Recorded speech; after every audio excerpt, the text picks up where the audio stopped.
गीता की 11 बातें जो आपका जीवन बदल देगी। नंबर 1, क्रोध का त्याग कर दे। क्रोध से मनुष्य की मति मारी जाती है, यानी मुड़ जाती है, जिससे स्मृति भ्रमित हो जाती है। स्मृति भ्रम हो जाने से मनुष्य की बुद्धि नष्ट हो जाती है, और बुद्धि का नाश हो जाने पर मनुष्य खुद अपना ही नाश कर बैठता है। नंबर 2, मृत्यु से भी बढ़कर है मृत्यु का भय। ना कोई मरता है और ना ही कोई मारता है, सभी निमित्त मात्र हैं। सभी प्राणी जन्म से पहले बिना शरीर के थे, मरने के उपरांत वे बिना शरीर वाले हो जाएंगे। यह तो बीच में ही शरीर वाले देखे जाते हैं, फिर इनका शोक क्यों करते हो? कोई भी अमर जड़ी खाकर पैदा नहीं हुआ है, कोई जल्दी मरेगा तो कोई देर से। मृत्यु का भय मत पालो, मरना तो सभी को एक न एक दिन है। जिसने जन्म लिया है उसकी मृत्यु तय है। नंबर 3, आत्मा अजर है, अमर है। आत्मा को न शस्त्र काट सकते हैं, न आग उसे जला सकती है, न पानी उसे भिगो सकता है, न हवा उसे सुखा सकती है।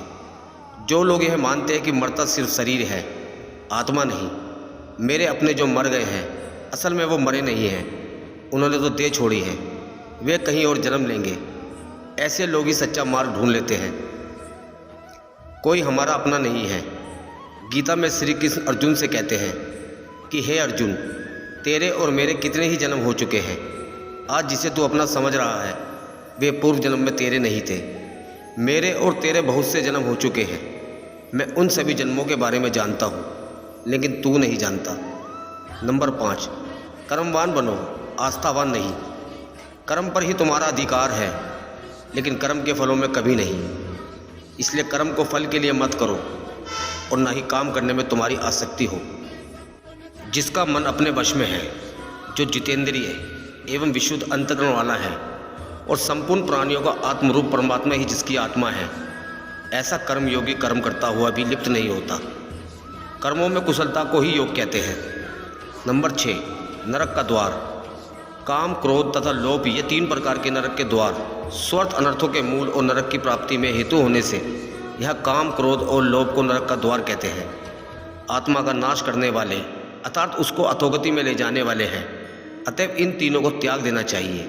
नंबर 7, व्यर्थ की चिंता छोड़, वर्तमान में जियो।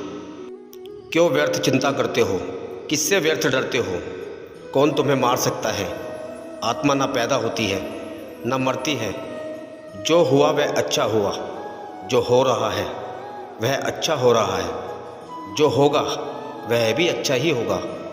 तुम भूत का पश्चाताप ना करो, भविष्य की चिंता करो, वर्तमान चल रहा है।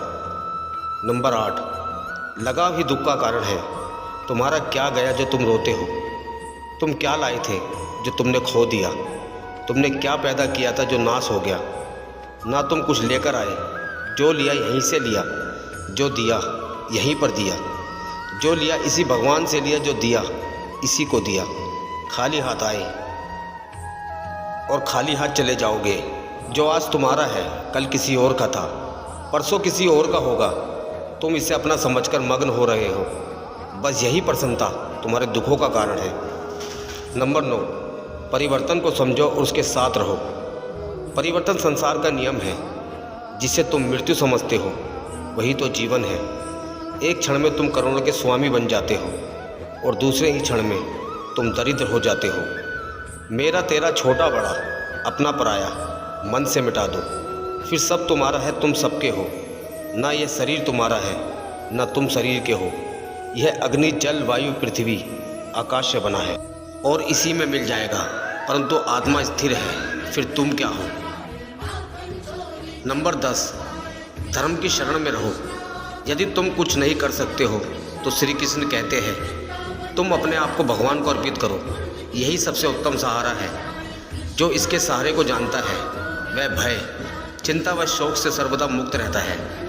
जो कुछ भी तू करता है उसे भगवान को अर्पण कर। ऐसा करने से सदा जीवन मुक्त का आनंद अनुभव करेगा। सारे धर्मों का त्याग कर मेरी शरण में हो जाओ। सर्वधर्मान परित्यज्य मामेकम शरणम व्रज। नंबर 11, विश्वास।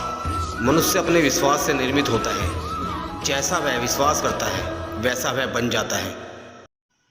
सदैव संदेह करने वाले व्यक्ति के लिए प्रसन्नता ना तो इस लोक में है और ना ही परलोक में। जो कोई भी व्यक्ति जिस किसी भी देवता की पूजा विश्वास के साथ करने की इच्छा रखता है, मैं उस व्यक्ति का विश्वास उसी देवता में दृढ़ कर देता हूँ।